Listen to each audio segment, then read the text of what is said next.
6 months ago, I made one phone call that ended my son's marriage, collapsed his business, and turned my other son against me. And if I'm being completely honest with you, I would probably do it again.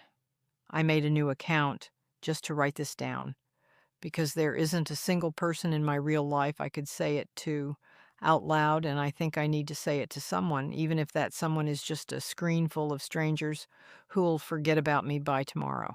I'm 60 years old. My husband died 6 years ago, and before that, he handled basically everything money related in our family. I just showed up to the fundraisers and knew everyone's names. I want to be honest that this was not some grand deception on his part either. It was just how our marriage worked. He managed the numbers, and I managed the people. And I never once resented that division of labor until I suddenly had no choice but to. After he passed, I was the one who suddenly had to understand our whole financial picture, sitting at his desk for the first time in 30 some years of marriage, going through folders I'd never once opened.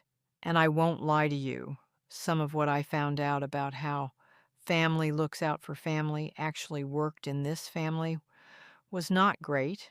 There were arrangements, understandings, favors owed, and favors called in going back further than I'd ever been told about. I remember sitting there for an entire afternoon just staring at a folder labeled in my husband's handwriting simply "bright line," having absolutely no idea yet what those two words would eventually cost me. I went along with it, though, once I understood the shape of it, because by the time it was mine to deal with, it had already been running for years before I ever got my hands on the wheel, and blowing it all up felt at the time like something that would hurt my own kids more than it would fix anything. I told myself I was simply maintaining something, not building it, as if that distinction actually meant anything to the people on the other end of it. I have two sons, Grant and Dean, and Grant married a woman named Fiona about 9 years ago. Her dad owns a mechanical contracting company that's done really well for itself over the years. I met Fiona at a hospital charity event I was chairing that year, and I remember the exact moment I clocked who her father was because someone mentioned the company name in passing, and I felt something in my chest shift. Quiet and immediate, the way you feel a draft in a house before you found the open window. I liked her the second I met her.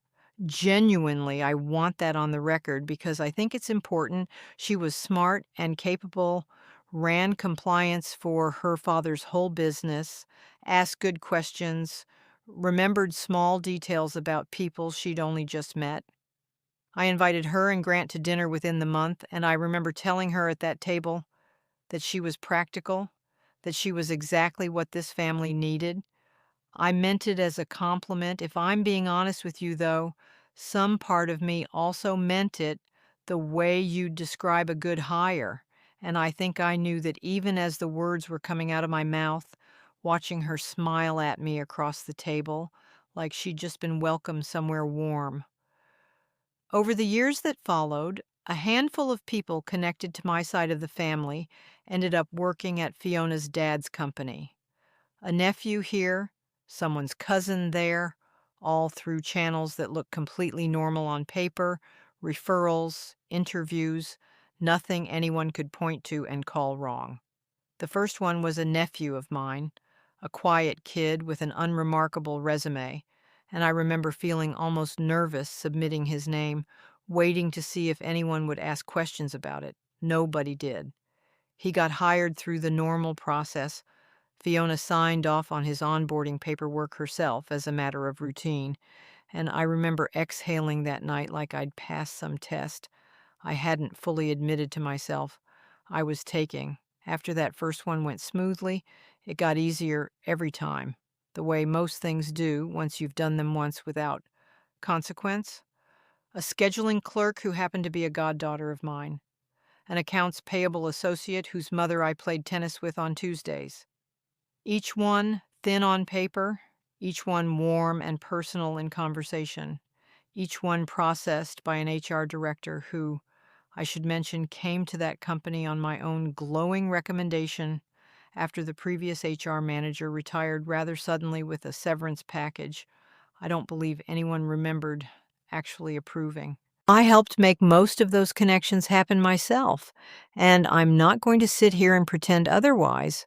There was also a supply company owned by a cousin of mine that had a long contract with her father's business, moving fittings and materials at prices that crept up a little further every year, always just under whatever threshold might have triggered a second signature. And I understand now, looking back, exactly what that arrangement actually was. At the time, I told myself it was just family helping family get a foothold in a good, stable industry. By the time Fiona filed for divorce, something like 27 people connected to my family were sitting on that company's payroll one way or another, and I had personally had a hand in placing more than half of them. There was a stretch of time, a few years into the marriage, when Fiona's own father had a health scare, and while he was recovering, my younger son, Dean, quietly stepped into some of the gaps that opened up at the company. I remember bringing flowers to the hospital that week, sitting with Fiona in that corridor, feeling something close to real tenderness for her, and also, underneath it, a second colder awareness of exactly which doors had just come open while she wasn't in a position to watch them. I want you to understand both of those feelings were genuine at the same time. I have never quite worked out how to explain that to anyone who hasn't lived it. That you can grieve with someone honestly and calculate around them in the very same breath and not experience those two things as being in conflict with each other at all. Fiona figured out something was wrong. I don't know exactly when, but it clearly built up over a long time before she ever said a word about it. I heard secondhand that she'd raised a concern in some leadership meeting years earlier about how concentrated the referrals had gotten, and that it had been laughed off gently at the time, warranty cards for pleasure, someone apparently joked, and I'm ashamed to say I felt relief rather than concern when I heard that story. Relief that the room hadn't taken her seriously enough to actually look closer. When she finally did file for divorce, it got ugly, and it dragged out for over a year, two continuances and one change of attorney on our side that, I will admit now, I had more to do with arranging than anyone in my family ever realized at the time. I won't pretend I didn't have a hand in stretching that year out longer than it needed to be, because there was a contract renewal deadline sitting quietly underneath the whole divorce that mattered more to our side than anyone in the family wanted to say out loud.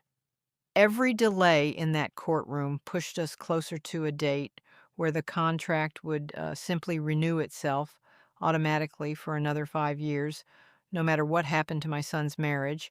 And I tracked that calendar more closely than I tracked almost anything else that year, including, if I'm honest, my own son's actual well being. Here's the part I actually need to say out loud somewhere because I've been carrying it alone for months now.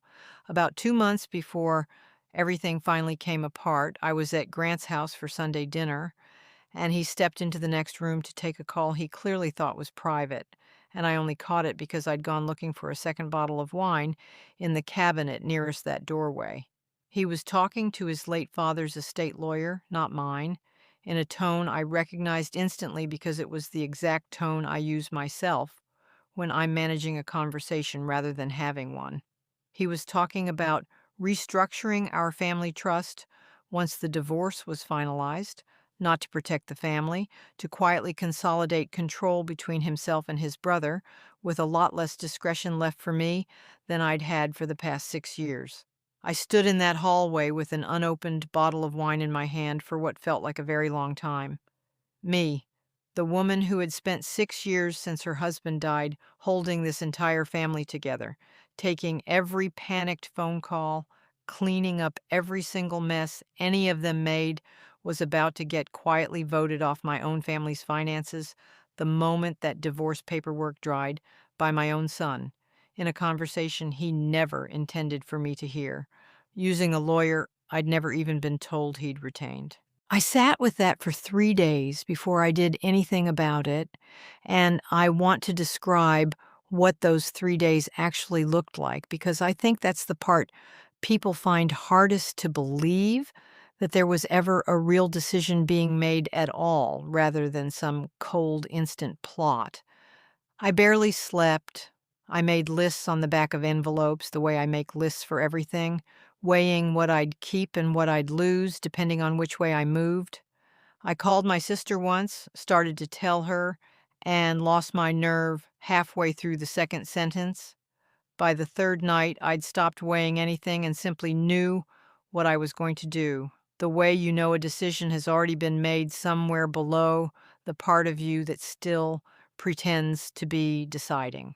And then I called an old friend of mine, someone who works in records at the law firm handling my son's side of the divorce, a woman I've known since our own children were in grade school together, and I asked her casually, the way you ask an old friend for a small favor over coffee, whether a certain set of vendor files might happen to surface somewhere during discovery, where the right person might eventually find them. She didn't ask me why. I've thought about that a great deal since, that she didn't ask me why, and what that says about the two of us. Both women who learned a long time ago not to ask each other too many questions about favors like that. I'm not going to dress this up as some noble whistleblower moment because it wasn't one.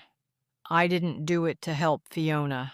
I did it because if the whole arrangement came apart loudly and publicly on its own, there would be nothing clean left for my son to quietly take control of without me, since I'd still be the only person left who actually understood the wreckage well enough to be useful in cleaning it up.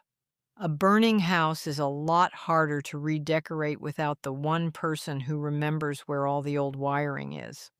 It worked, more or less, though not exactly the way I expected. It turned out Fiona had already found her own way to the truth months earlier, entirely without my help, so whatever I did may not have even mattered in the end. That should make me feel better about the whole thing, and in some strange way it does, and in another way it doesn't. And I honestly can't fully explain that contradiction to you, even now. The company survived. Fiona overhauled the whole place, let go of everyone connected to my family, all 27 of them, and eventually took it over herself. And from what little I still hear through people who no longer feel obligated to keep me updated, she's doing well running it better than her own father did, if I'm honest. My son's second business collapsed around the same time in a completely unrelated mess of its own, and he did not take any of it well. He remarried within the year, a pleasant, capable young woman I happened to introduce him to at another one of my events, which I understand says something uncomfortable about how little any of us actually learned from any of this, myself very much included. My younger son, Dean, barely speaks to me anymore.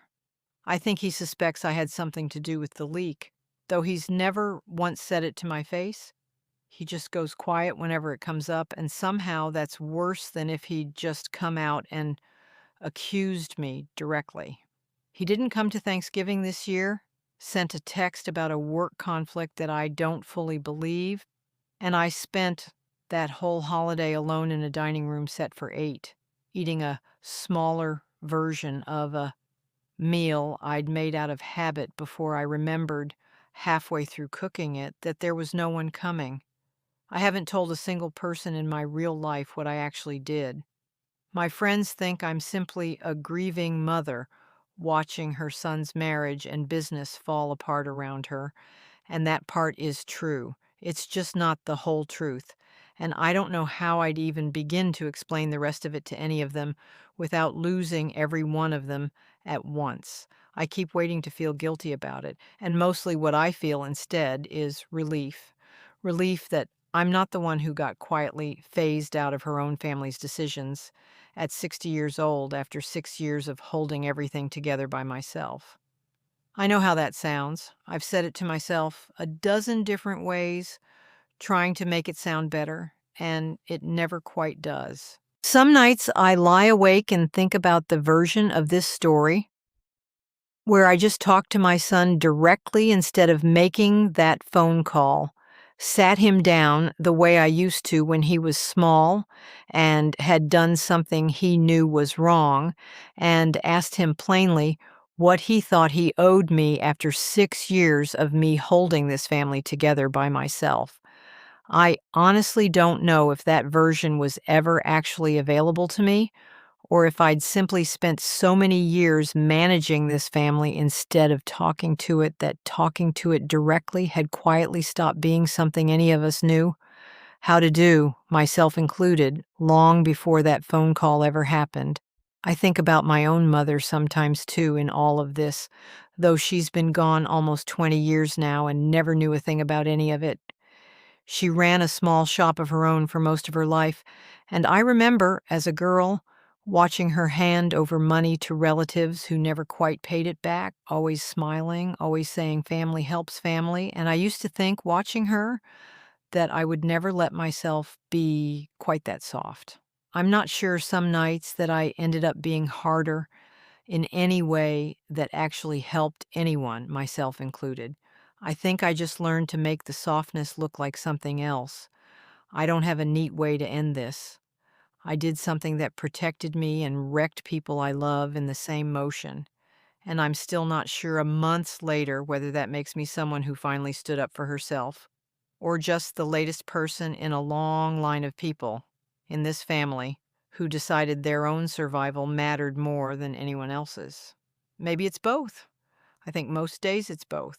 I think I'll probably still think that in another 6 years, whatever's left of this family by then. If you want to listen to more stories like these, please subscribe to our channel and make it possible for parents and grandparents to share their stories.